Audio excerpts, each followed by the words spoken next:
So we're back into Modo, and all I've done now is I've just drag and drop this bump onto the outer layer and changed this layer texture that we've got to a bump effect.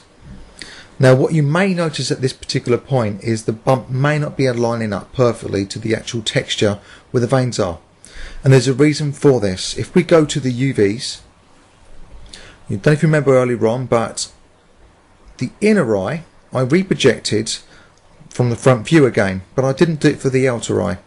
So you can see there's a slight difference between the UVs. All we have to do to fix this is make sure that we're in the front view, select the outer eye, and then project front view. Now you can see between the two UV sets that they're actually lining up perfectly. This also means that now the actual bump map that we've actually applied will also line up as well.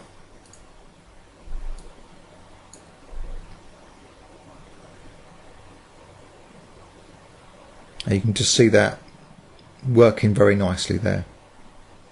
Another thing that I'd just like to mention before we finish is that the center part here where the iris is, what I did is I went back into Photoshop and I used the iris layer, turned it black to make sure that no bump interferes with this area. So I selected that iris layer, I made sure that it was turned black to overlap any area that there may be some overlapping where the actual veins were, because what we don't want is veins to go on the actual clear part of the iris, and you can see here that it hasn't. It's just stopped right where the edge is there. And of course you can mess around with these settings a little bit more. You can mess around with the bump strength, for instance, in that texture layer, and just create a little bit more room here so we can see.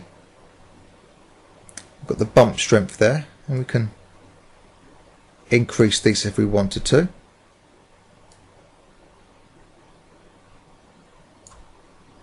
And we could even, if you wanted to, just turn this into a displacement, in which we actually see the bump actually come out to the sides of it. Let's just go for a final render.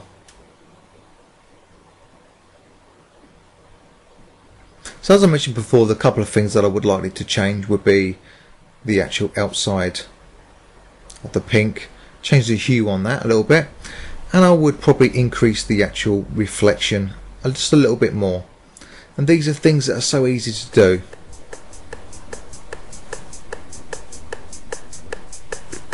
So I'd just like to thank you for watching this, and hope you enjoyed it. I hope you learned plenty from it.